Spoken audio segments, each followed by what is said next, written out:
असं एकदम मऊ मऊसूत असं आप्पे जर बनवायचं असेल तर पूर्ण व्हिडिओ बघा।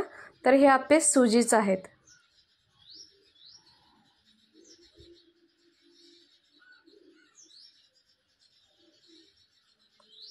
मस्त छानच आहेत। त्याला लागणारं साहित्य तर 2 वाट्या रव्याला मी 1 वाटीभर दही घातल्या। त्याच्यामध्ये कांदा, हिरवी थोडीशी मिरची, टमाटर हे बारीक चिरून टाकले। एवढं पातळ करायचं आहे हे आप्याचं। सुजीचे जे आप्पे आहेत ना एकदम मऊ खुसखुशीत छान होतात। त्याला रात्री भिजत घालून ठेवायचं। 2 वाट्या रवा, 1 वाटी दही असं मिक्स करून ठेवायचं। सकाळी उठून आपलं हे सगळं मिश्रण घालायचं। आप्याच्या तव्याला थोडंसं तेल लावून घ्यायचं। थोडं थोडं तेल दिसत आहे तुम्हाला।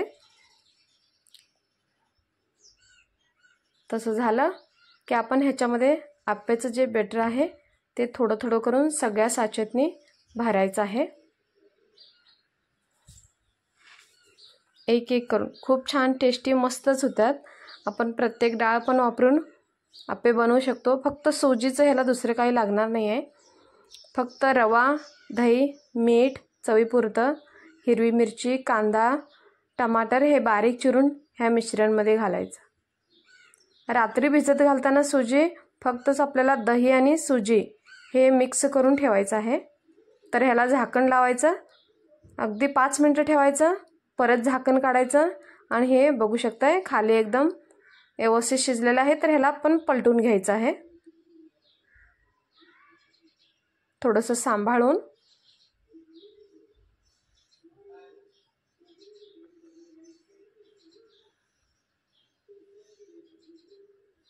ह्याला पलटून झालं की आपण परत थोडंसं तेल घालायचं ह्याच्यामध्ये थोडं थोडं करून।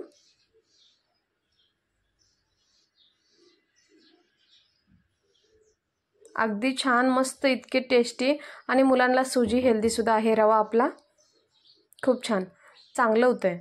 एकदा मुलांना नक्कीच करून घालून बघा।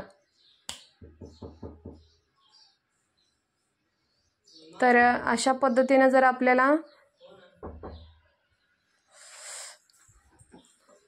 आप्पे बनवायचं आहे तर असं ट्रिक वापरून तुम्ही आप्पे बनवा। खूप छान मस्त होतील आप्पे। तर दोन्ही साईडला सुद्धा आपल्याला व्यवस्थित भाजून घ्यायचं आहे। 2 मिनिटं ठेवायचं झाकण आणि परत काढायचं, परत पलटून घ्यायचं। असं गोल्डन कलर आला ना त्याचा आपले आप्पे तयार झाले म्हणून सांगायचं। रव्याला शिजायला जास्त वेळ लागणार नाही, त्याच्यामुळे रात्रभर भिजलेला असतो रवा, त्याच्यामुळे एवढा वेळ शिजवायचं असं काही नाही आहे। तर व्यवस्थित हे असं भाजून घ्यायचं। गरमागरम आप्पे तुम्ही खोबऱ्याच्या चटणीसोबत या कॅचअपसोबत खाऊ शकताय। इथं मी कॅचअपसोबत दाखवलेले आहे। एकदम मऊसूत आप्पे बनतात। एकदा नक्कीच ट्राय करून बघा। आवडलं की लाईक शेअर इतरांनाही शेअर करा। चॅनलला सबस्क्राईब करून ठेवा। असंच लाईक करा, फॉलो करा, म्हणजे मी असंच काही नवीन व्हिडिओ आणत राहीन।